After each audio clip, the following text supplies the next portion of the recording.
Welcome back to the Millennial Millionaire Podcast. I am your host, Stephen Cohen. For today's guest, we have a buddy of mine, Ray Rodriguez. Ray is the owner and founder of Monumental Estates. He's a real estate professional, an investor, a Vegas native, and just a young hustler out here killing it in the streets of Vegas, dude. Thanks for being on the show. Thank you so much for having me, man. It's an honor and a pleasure. Of course, man. So you're young, dude. You're freaking crushing it. You know, we were just talking about graduating high school. I graduated in 2011. You said you're 18, 2018? 2018, yeah. It's crazy, dude, hearing that. But you're killing it, dude. I see you on social media, hundreds of flips a year. Your company's crushing. Tell me a little bit about your journey in real estate. How'd you get into it?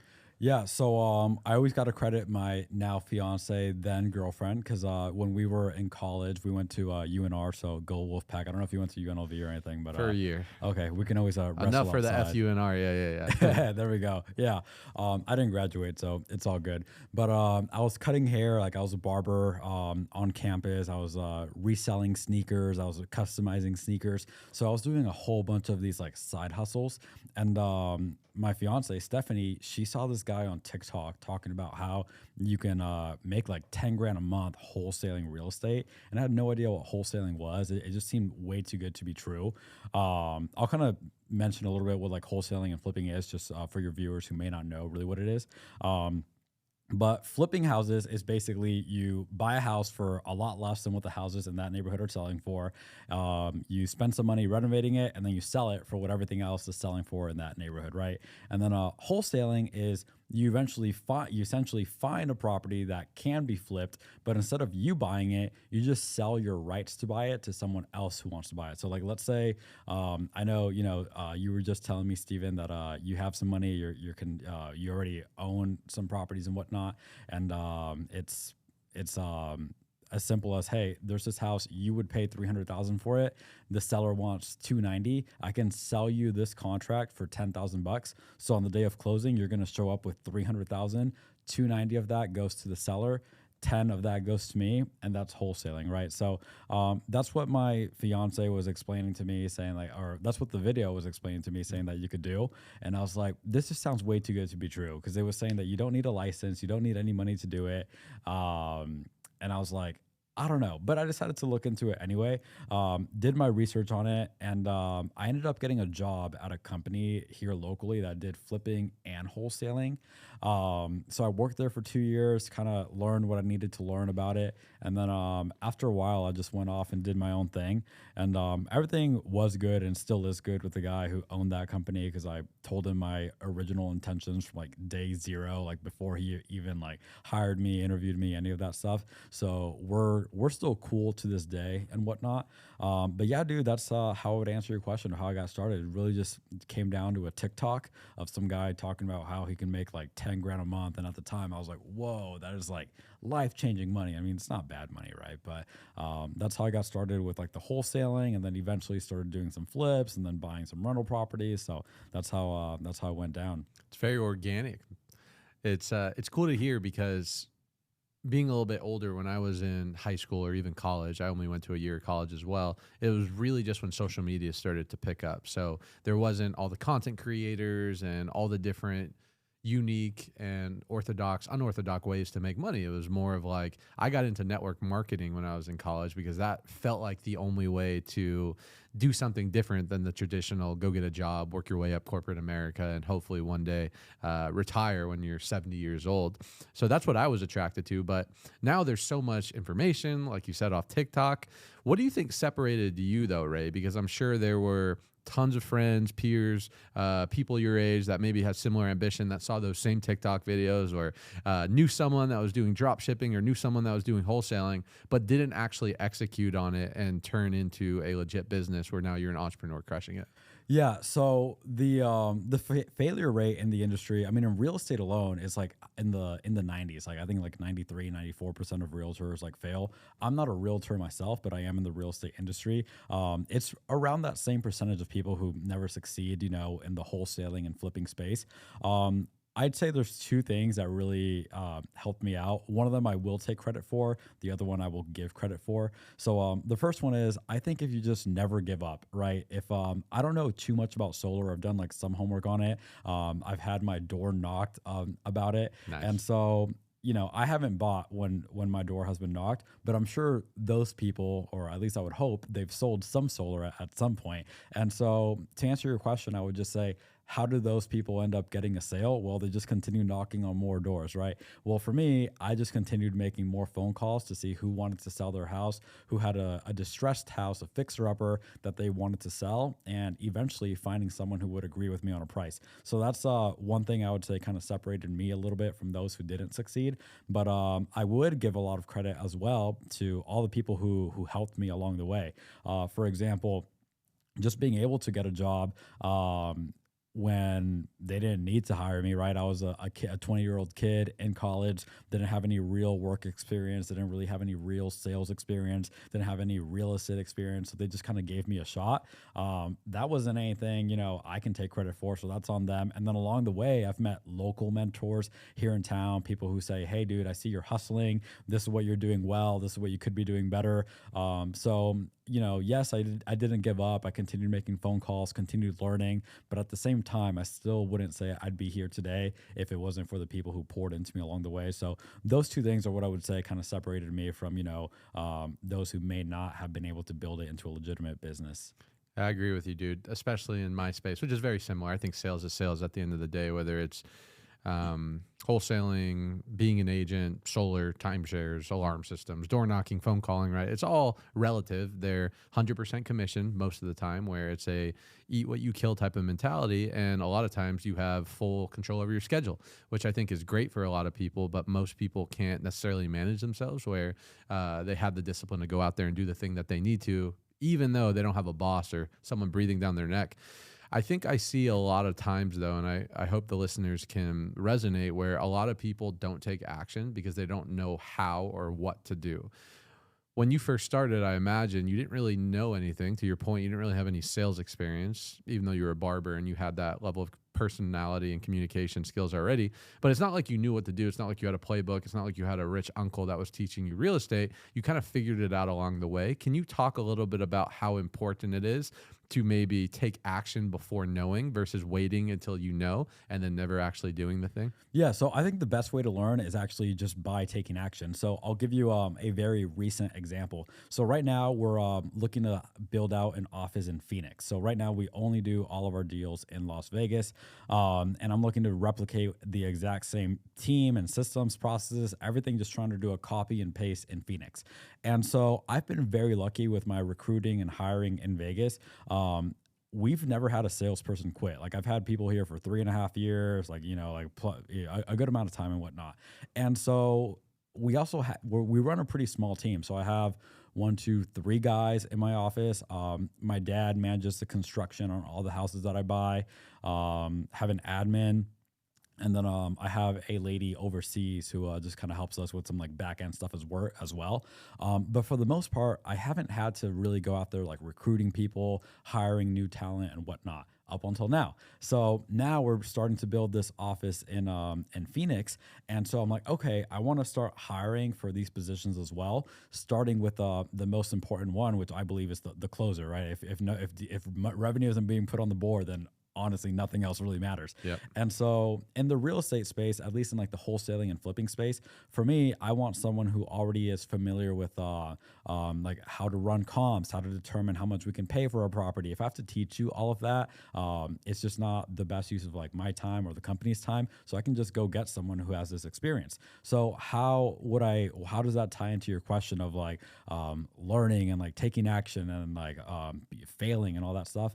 Well, we hired somebody, and then literally that same day we ended up firing him because I realized like, oh, I probably should have asked some of these other questions as well. If I would have asked these questions, I would have seen that this wasn't going to be a good fit. Then we ended up hiring somebody else in Phoenix, and within like 3 days we realized he and I, the employee, and I both realized it wasn't going to be a good fit either. And so I made some tweaks to like my next interview, the next script or like questions of interview questions for the next candidate. And then we ended up hiring another guy. And so so far it looks like this guy's going to be working out. But what I would say about like taking action and like failing and learning, a lot of times I think the best way to learn is just to take action and then see what it is that you did wrong. And then just tweak it from there. If I would have just been like, oh man, I can't start hiring people until I have all the perfect interview questions or whatnot, I still wouldn't start, looking for people, So yeah, I would just say take action. You're going to screw something up. It's just the nature of life. And then see what it is that you did wrong, fix it, and then do it differently next time. Well said, dude. What attracted you on the investing side versus the typical agent side? Because I know lots of real estate agents. Some of them are investors and some of them aren't. From an investing standpoint, I want to have an agent that has properties, right? They actually practice what they preach, but why the investor side versus the traditional agent side, like most people? Yeah, so at the time it started with just kind of like not even having the money for like real estate school or anything like that, because it costs, at least here in Vegas, it costs like $2,000 to get your license. Like going to school itself is like $200, but then there's a lot of other fees associated with it. And I wasn't making a lot of money like cutting hair. I was cutting hair for $10. Like I wasn't that good, right? So I wasn't making a lot of money from it. And when I saw that TikTok, this guy was saying you don't need any money to start. You don't need a license to start either. And I was like, I'm the perfect avatar for this. Like these are my people. Yeah. So at first it was just kind of like a matter of like, this is what I have available to me. But then I started to get pretty decent at it. And then I started making good money from it. And no shame to any of these realtors. I work with a ton of realtors and they're great. But I can make a lot more money on a given house than they can make on the commission. Now, granted, there are exceptions. Like there's some realtors that sell like mega mansions and, they make a ton of money and whatnot. But for the most part, I can make more money than a traditional real estate agent. And what I like more than being a realtor as well is when you're a realtor, your client is the boss. You can't force them to buy a house or to sell their house or to accept an offer, or like you can guide them and advise them and all that. But when you're an investor, you're calling the shots. If I'm a real estate agent and let's say, you want to go look at a house, but the only time you're available is like middle of the day on a Saturday, maybe I just want to be with my family middle of the day on a Saturday. I have to get up, get ready, drive to this house. And typically it's not just one house. You don't just go out for like one house. You go look at multiple houses. When you're an investor, you're the boss, you're the client, you go on your own schedule. And so I think all of those things, you can make more money, you control your hours more than you would as like a typical realtor. Now you can argue that like you can hire other realtors to go show those houses for you to your clients, and like, that's a different case. But I just like how I can make more money than like a traditional realtor, and I can control my hours a little bit more. Yeah, those are two very important pieces of lifestyle and freedom. For sure. From my seat, the way that I viewed real estate investing, it's normally, and this is my path that I've taken, it's normally someone has a job, a business, a career that they have their active income in, and then typically they'll spend their part-time starting to learn about the investing side of things. In your business, do you feel like in order to be successful at the highest level, you need to be a full-time investor, similar to what you're doing? Or do you think the better route is for more people to focus on their day job or their business or their skill set, double down on that, and then use the money from that to start getting into the investing side of things? That's a great question. And I don't think there's a one size fits all answer. I think a lot of it depends on like, what are your goals like with being an investor per se? So the best investors that I know, we do this full time, right? Like the billionaires or like even the local guys, like like everyone that I know that's like the top of their game, I would say they do it full time. That being said though, right, let's say you're a very high income earner, you're a high income earner. Let's say someone's an extremely high income, like a professional athlete, like a $50 million plus a year earner. In that case, I would probably say, yeah, you should keep playing basketball, right? And then maybe just invest on the side. But then, at the same time, you can make the argument that like, oh, with that money that you're making, you can go invest in these like huge properties and make more money. So it really just comes down to what your goals are. If you had like an example of like, hey, this is what like the goal is here. Should this person continue working their job or should they go full time into investing? Then maybe I could give a more like black and white answer. In my case, I was making very little money cutting hair, painting shoes. So it just made all the sense in the world to, if you can make 10 grand a month doing this, whereas I was making like 1,500 a month cutting hair and painting shoes and doing Uber Eats, then it made all the sense in the world to just go do real estate full time. So it's a very tough one to answer. I guess it just depends on like what your goals are and like how much money are you making with your active income at your day job. It's tough. So if I'm someone that wants to get into real estate, but again, maybe I have my own business, maybe I'm an athlete or a school teacher, whatever the case is, and I actually like what I'm doing, I have upside, but I want to get into investing, right? Maybe I saw Ryan Pineda on social media or some of these guys that I want to start building wealth. I want to park my money into a vehicle. What do you think the best process is for that person? Am I finding someone like you who can give me deals and making a little bit of a percentage for doing the legwork? Am I trying to enlist an army of agents that will just send me deals? Like, what do you think the best way is for a passive investor to start actually creating a real estate portfolio? Okay, great question. So the two key words that you said here were passive and portfolio.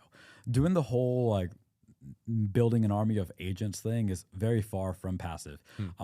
That's what my company does, and then there's a few others in town that do the same thing. It's a full-time job. You're reaching out to agents full-time. These are essentially your clients. They see you as their client because you're the buyer. You see them as your client because they're the ones like providing you the business and whatnot. And that's very far from passive. You're reaching out to people. You're building genuine relationships. So if someone's goal is passive, I would definitely not recommend building like an army of agents. You can build like a handful of wholesalers, and that's going to be a lot easier to maintain than like an army of agents. And then the second word that you said was portfolio. So if someone just wants a portfolio, then I wouldn't really recommend like lending money out to people and having them do the legwork and you get a cut, because you're not going to build a portfolio doing that. You're just going to build passive income, which if all you care about is passive income, then awesome. But if you want an actual portfolio, you lending money to someone, you don't actually own the house. The person who you lent the money to owns the house, and then they're just going to give you a cut of whatever they make when they flip the house or whatever they choose to do with it. So let's say you're like, hey, dude, I just want to have a ton of rental properties, but I want to continue, with like my day job. Here's a few different routes that you can take. You can build a business whose employees' jobs is to go build the army of agents for you. That's essentially what I have done. Like my business, we've hired people and they go talk to realtors on my behalf. I still have like my database of realtors that I talk to. They all get property sent to them. And then I kind of determine, okay, I'll flip this one. I'll keep this one as a rental. I'll wholesale this one. So that's one route you can go. And that's not too difficult to manage once you've like scaled it up. Another route that you could do is very similar. You can just network with all the top wholesalers in town, tell them, hey, only send me stuff that makes sense for a rental property. And you can do that. You could do neither of those things and just go on Zillow and make offers on properties that you like, and you could do that as well. And I'll tell you the downside to those approaches really quick. Rental properties don't really make that much money unless you're going to buy them like outright in cash. All of my rentals make me like $200 a month a piece. So they're not a ton of money. Whereas I just paid cash for a rental in Henderson. I bought it for like $330, used my own money on that one. Sure, that one will make me a little bit more, probably like $2,000 a month.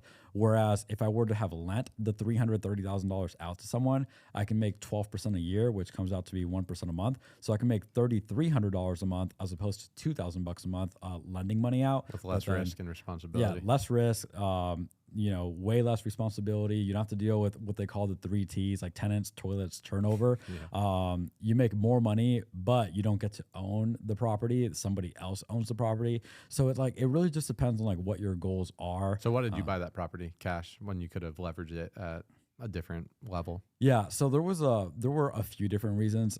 A realtor sent it to me, and we needed to close like super quickly. And I could have like raised the money for it or whatnot, but I was like, I have the money. Let me just dump it in here really quick. And then at the same time, another reason is I'm not too sure what I'm going to do with that house just yet. I'm really debating: do I want to flip this thing? Do I want to just continue keeping it as a rental? A benefit to rentals is you get tax benefits, so you get to pay less in taxes whenever you keep a property as a rental. So I'm like kind of weighing that option as well. Are you talking cost seg, or are you just talking about all the... Yeah, like that, depreciation, like all that stuff that my CPA understands like way better than I do, honestly. Yeah. So, I just bought it cash. We needed to close super quickly, and I was like, whatever. So if you want a portfolio, you can absolutely, network with wholesalers or build an army of agents, but just know that building the army of agents is a lot more work. Buying properties from wholesalers, you're not going to get as great of a deal because there's like always, you know, people who are going to compete on price with you.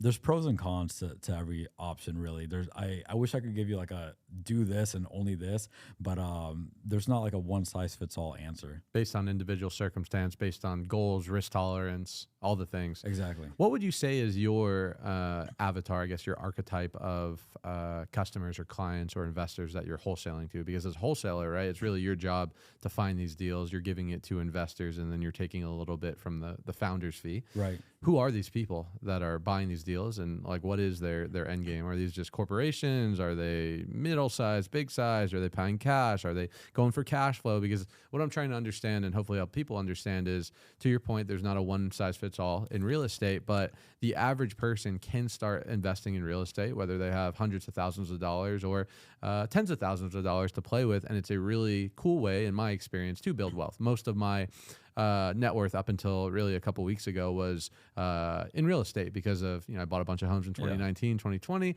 Timing was great, got a lot of appreciation, low interest rates, good cash flow, so on and so forth. But obviously the landscape has changed. So who are these people and what is really their goal with this? Yeah. So whenever I'm not buying a property myself, we just wholesale it to primarily other flippers, and they're not these huge corporations. They may be big in town, but they're not like, if you step outside of Vegas, you probably have like never heard of like any of these names. They're not like Black Rocks or like any of these like mega. Sure. They're just companies that might buy like 200-ish homes a year, which and most of these companies are owned by like one or two people. So like one person buying 200 homes a year is insane, Serious. right? Like that's crazy. But in comparison to some of these like mega funds, right? Like 200 home, like a fund buys 200 homes like in a day, right? So that's, so we really just sell to local investors. We just kind of keep everything here local. Some of our guys, like they'll keep properties as rental properties. Like a lot of our buy and hold investors, buy and hold meaning people who don't flip, they just want to hold stuff as a rental. They're like social media influencers that just want to like offset their taxes, or they're just high income earners, like a doctor we have, or we have someone who sold like a tech business a few years ago and he buys rentals from us every now and then. But the vast majority of people who we wholesale to, they're just flippers and they pay cash. That was your other question. Yeah, they pay cash. Let's talk. I want to get into the weeds a little bit. How are you finding deals? Because I think the start of any successful real estate investor, if you're not outsourcing it to someone like you or your company, is finding deals that are either off market, on market, that you can obviously do some type of value add to. So how can the average person find a deal instead of just competing? Because I'm a big Zillow guy, like being on Zillow, looking at the $10 million houses and dream building, but also looking about just keeping a pulse on the market and comps and all the things. So what are some ways that the average person can find some deals? Yeah, so fortunately, there's not just like one or two ways. I always recommend do whatever fits your personality and your budget. So we'll start off with some like free or very cheap methods, right? Something you'd be familiar with is door knocking. My team and I, we don't really do any of that, but there's other people who do, and they have success. Me personally, what my team and I do is we network and we do marketing to realtors in town. So we'll reach out to you on social media. We might call you, text you, meet up with you at your open house, whatever the case may be. And then we'll just build a relationship with you, and we'll just stay in touch. And then whenever you do have something that might make sense for a flip, hopefully you send it to us, right? So that's kind of, that's our bread and butter, but there's a million different ways to do it, right? Like another company, they run ads on Google. So whenever someone wants to sell their house, if they type in "sell my house fast Las Vegas," that company will pop up. And we used to do a little bit of that, had some success with it, but not really like my bread and butter. Got the signs on the sideway, right? Yeah, the bandit signs, right? I see a lot of companies do that. You can run ads on social media. I see people running ads on YouTube, Facebook, Instagram all the time. You can send direct mail. You can just mail a ton of people saying, "Hey, if you want to sell your house, call me." We talked about door knocking, cold calling. You can also look at, literally you can go on Zillow or on the MLS and just make offers on property properties, you're gonna have to offer typically a lot lower than what they're asking for. But we just closed on one yesterday. It's a condo on Lake Mead. They were asking 179, and we just got it for 75. Not, we didn't get it for 175, we got it for 75, right? And that was listed on Zillow, right? So you can just do that.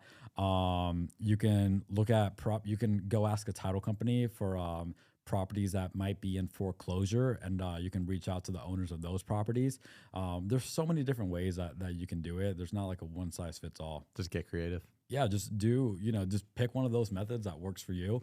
For me, we used to do direct to seller. So we used to call sellers, and this was like years ago when I used to work at another company. But then when I started my own company, we stopped doing any of that because my thought, and hey, people can do whatever they want to do, but most homeowners only own one house. And so once they sell you that property, like you're done, right?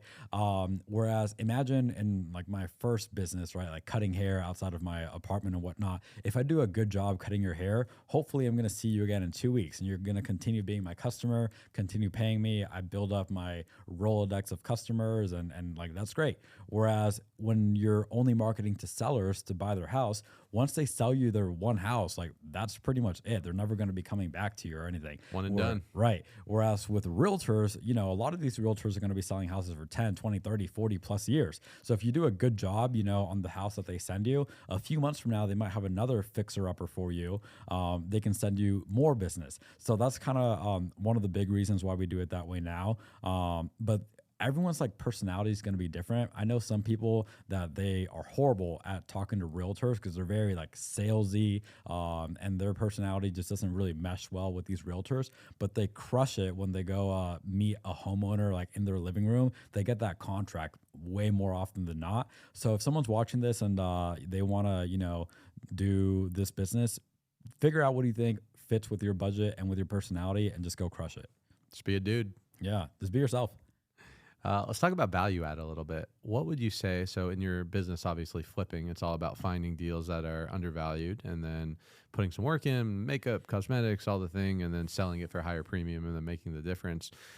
One thing that I give my advice to my sales guys that want to get into real estate and start investing is, you have the whole house hacking, you have the whole BRRRR method, right? Some of these strategies.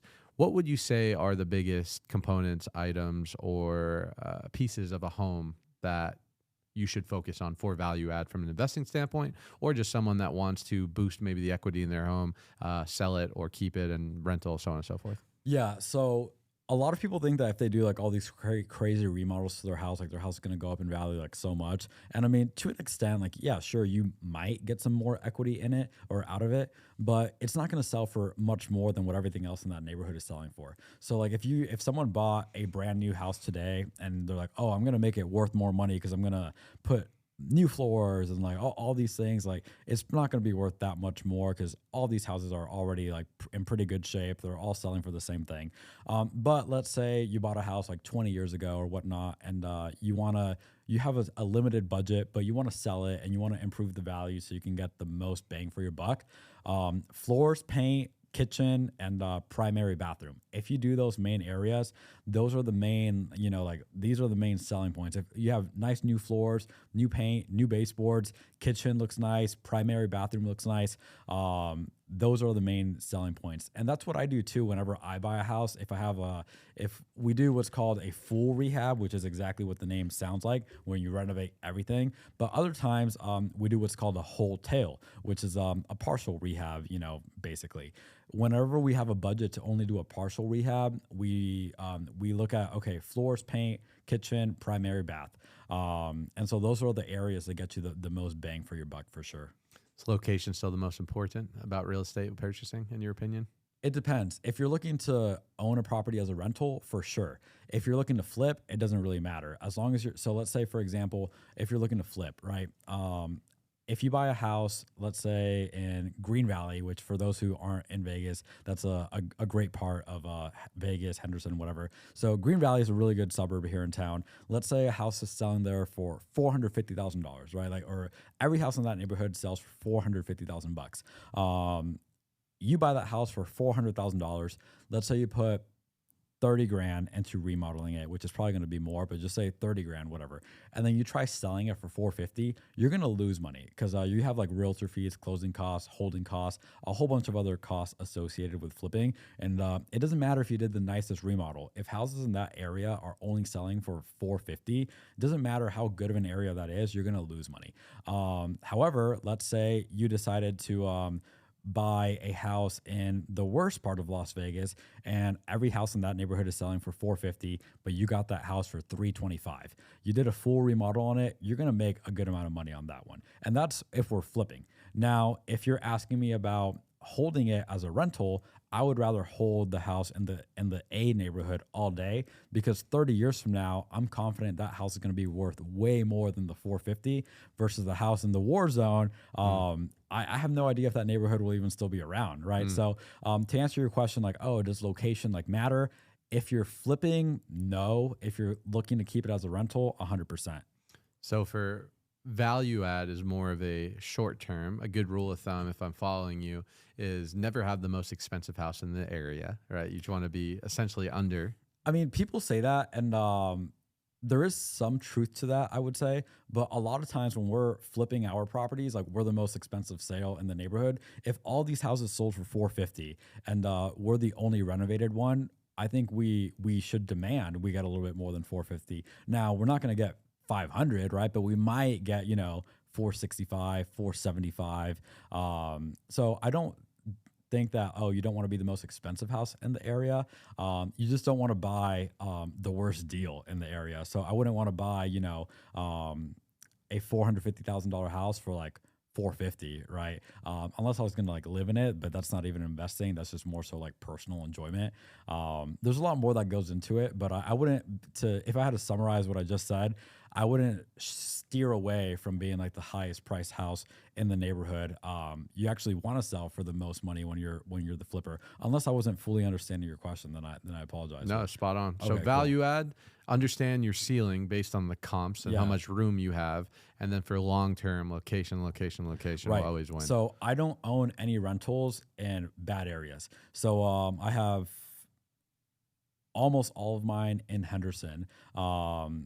And then I don't even consider buying rental properties. And I have some that are not in Henderson, but Henderson's not the only good part of town, right? So, but I wouldn't ever consider buying a house to keep as a rental off of like this street and that street. Sure. It's just, not what I would do. But I would flip there all day long if I got the house, $100,000, $125,000 below what everything else is selling for in that neighborhood.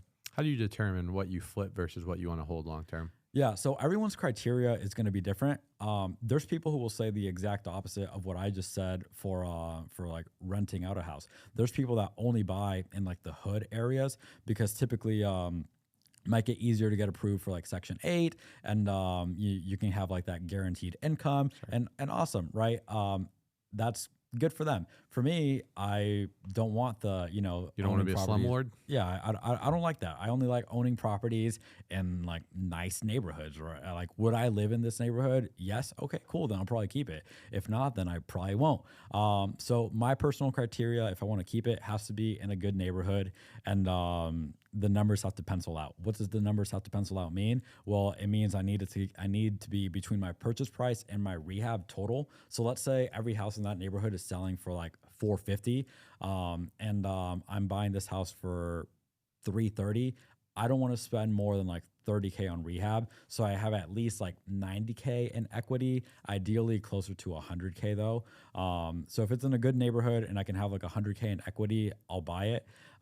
If it's not in a good neighborhood, but I can still have like $100K in like equity, I'll flip it. Or I'll still keep it if it's in a good neighborhood. If it doesn't have any equity, if I can get it on some sort of like creative finance or whatnot. So earlier you mentioned you bought a couple properties in like 2019 and like with good interest rates and whatnot. Every so often I come across someone who is a 2019 to 2021 purchaser and they now want to sell and they're like, hey, look, I have this really good interest rate.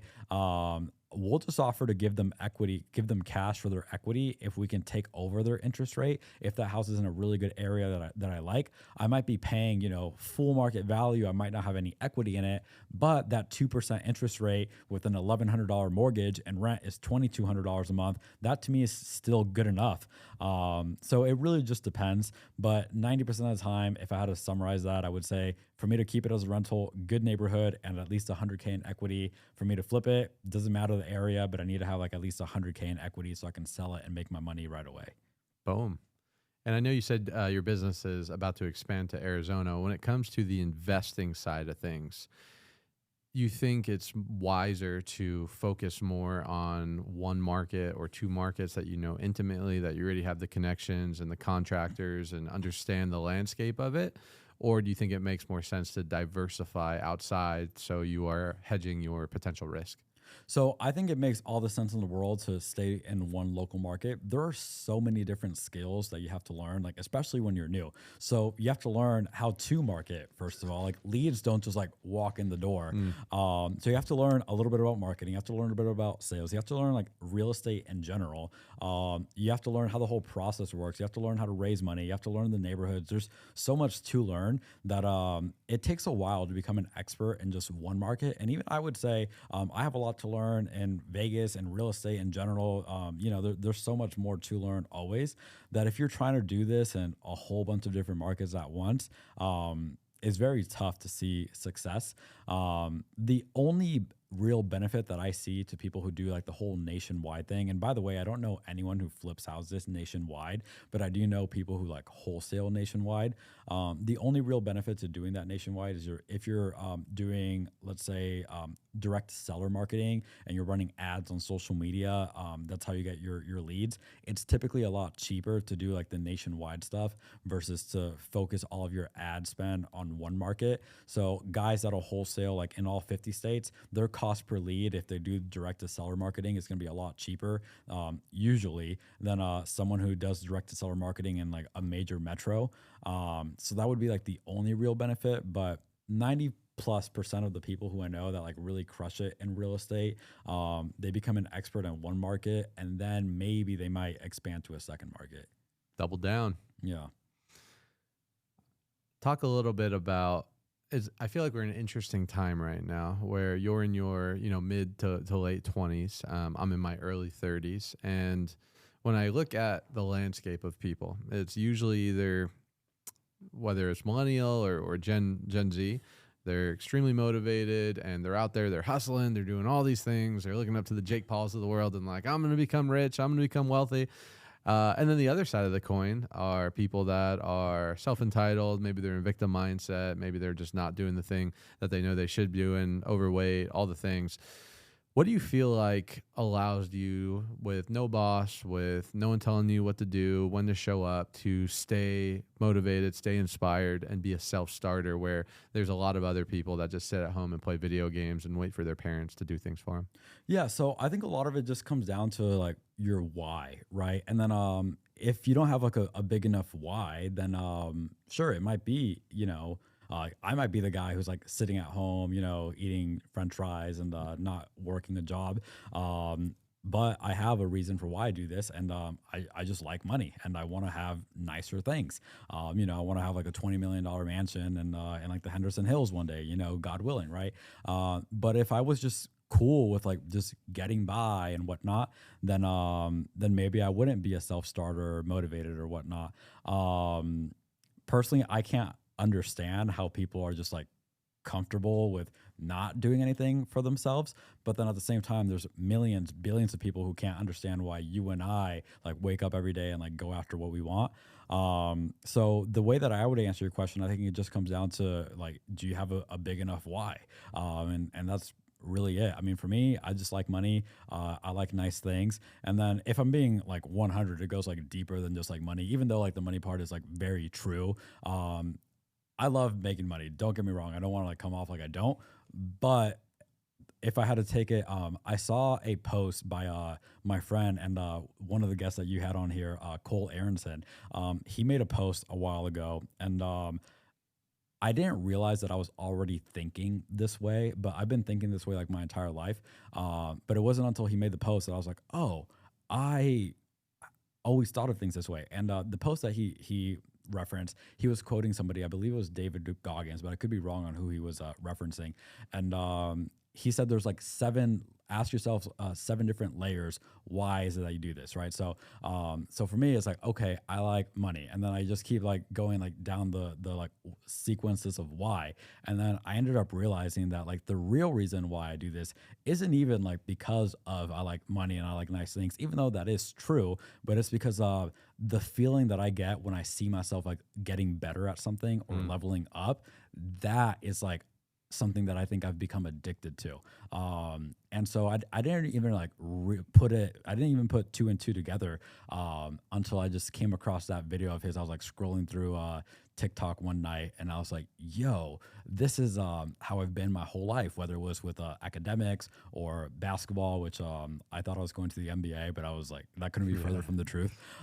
Just seeing myself, okay, I used to not be able to shoot from the free throw line. Now I can shoot from like NBA 3, whatever, just seeing myself improve. And then in business, it's the exact same thing. So it all comes down to just why. Like, you know, you asked me like, oh, you know, how come there's some millennials, I'm 25, you're in your early 30s, that some of them are like really going after it and others are just kind of sitting on their butts. For me, I would just say it just comes down to like, what is that you're after? Sure, it's the money, but if I'm like going 7 layers deeper, just the level of fulfillment that I get from seeing myself improve at things, it's just become addicting. No, it's really good, dude, because most people don't take the time to ask themselves those deep questions. And I've learned, you know, the quality of your questions is typically the quality of your answers. If you're asking yourself shitty questions, or why am I broke? Why does this happen to me? Why is the president the president? Then you're going to get shitty quality answers. But if you can actually take some time, take a step back, you know, you can't see the big picture when you're standing in the frame, and ask yourself those big questions, then I think you could link your daily activities to something that's bigger, to your point. Ray, how do you feel your peer group affects you? You know, you always hear all the time, law of association, you become the people that you surround yourself with, right? You're a product of your environment. I heard this the other day where we don't achieve our goals, we achieve the expectations of the people that we compare ourselves to. And it makes a lot of sense. You know, what's your reference point? Are you referencing your cousin and your brother who are lazy and they smoke weed all the time? Like, is that your reference point? Is that your frame of reference of how you feel like you're comparing yourself to? Or are you referencing David Goggins or, you know, your pest control homies that are freaking crushing it? Like what's your reference point? How has that made an impact on your entrepreneur career? Yeah. So, I've had friends for a long time, right? Like I've had the same friend groups since I was like 10 or 11 years old, which I'm super fortunate for those guys. And hopefully I continue being friends with those guys like for the rest of our lives and whatnot. I have realized though that everyone has different goals.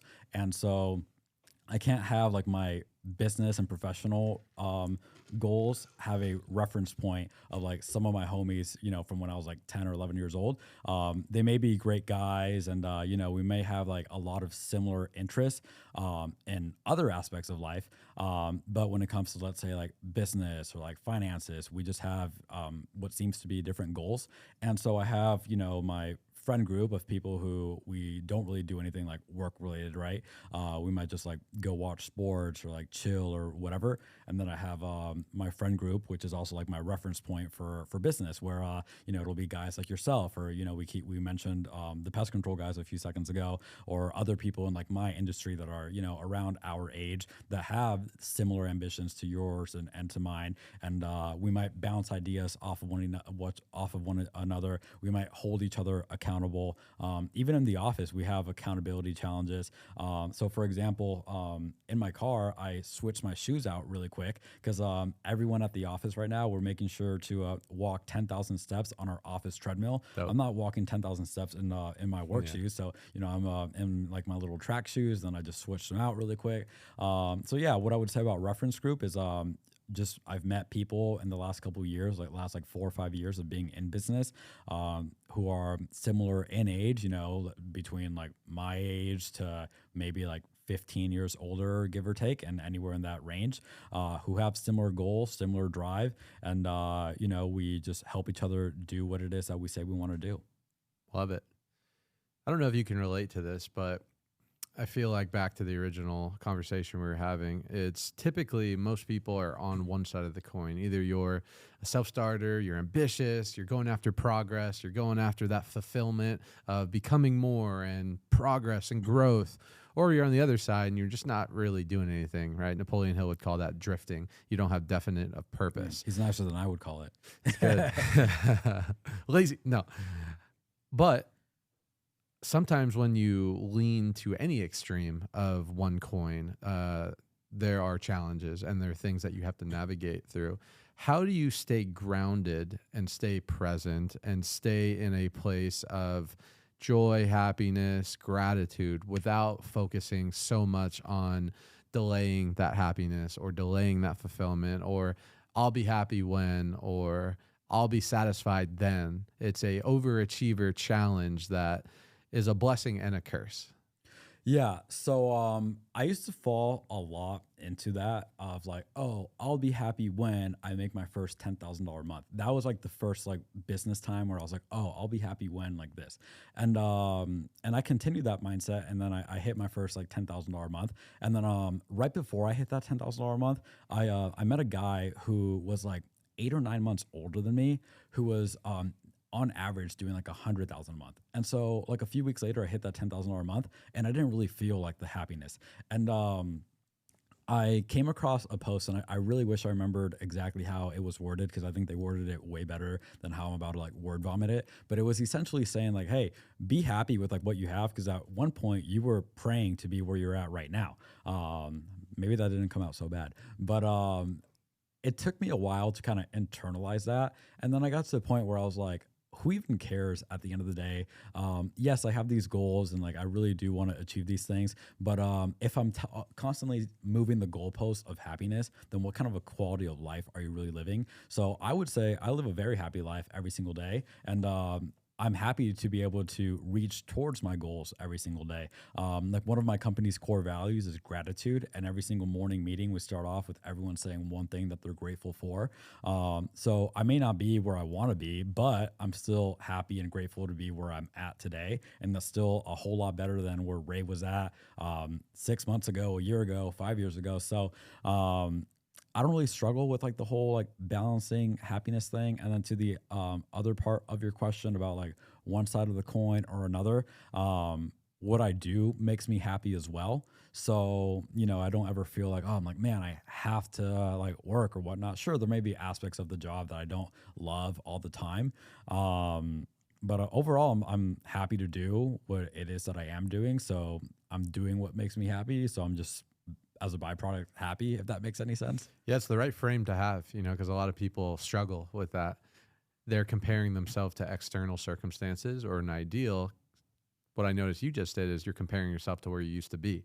And whenever you're comparing yourself to a further goal or what you see on social media or where you think you should be, to your point, you're always kicking the goalpost versus comparing yourself to where you were, and you're able to channel that gratitude. So I love it.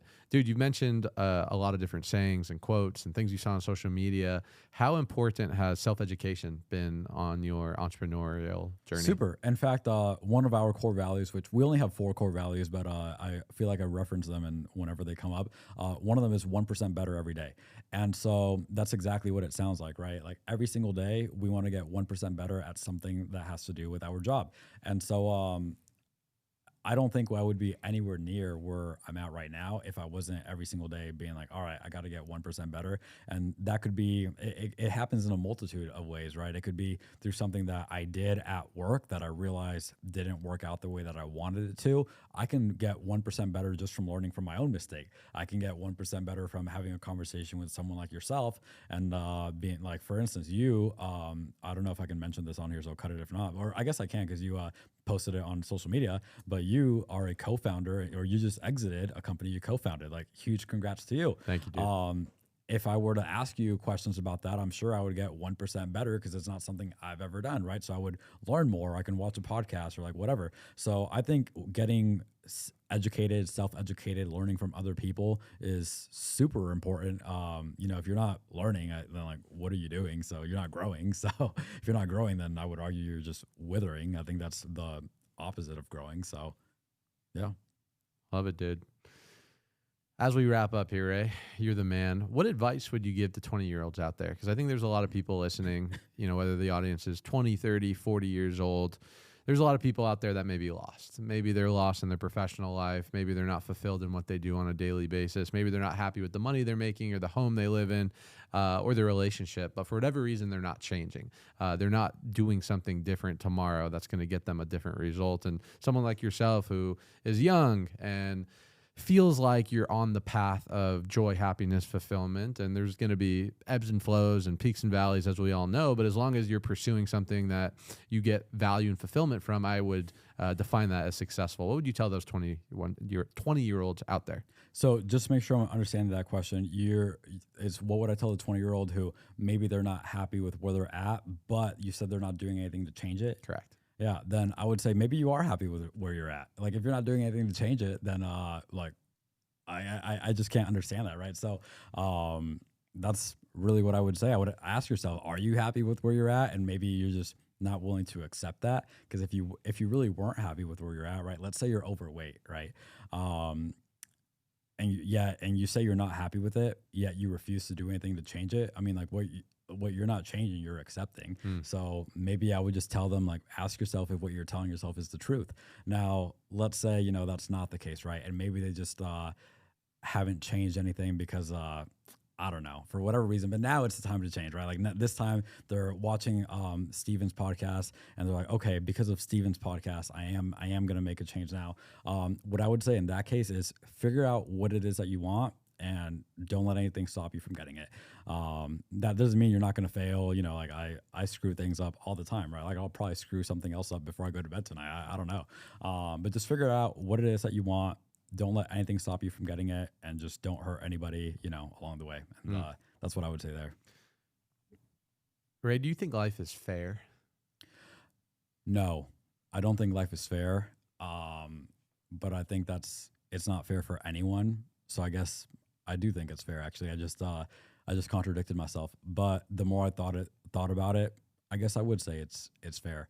Originally, I said no because, for example, like I mentioned earlier, my original goal, I wanted to be in the NBA, right? And if I was born 7 feet tall versus, I'm 5'8", maybe I would have like an unfair advantage over someone who put in an equal amount of work as I did. And maybe I would have made it to the NBA over someone who worked just as hard as me, but because they were only 5'8", they didn't make it to the NBA, right? So in that case, I would say, no, it's not fair. But then the more I thought about it, life isn't fair to anybody at all. And I guess in that case, it means that it would be fair.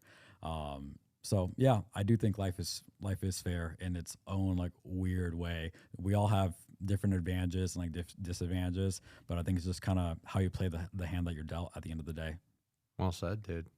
My last question for you: if you could go back in time, back freshman year, UNR, ambitious, young, cutting hair for $10 a haircut.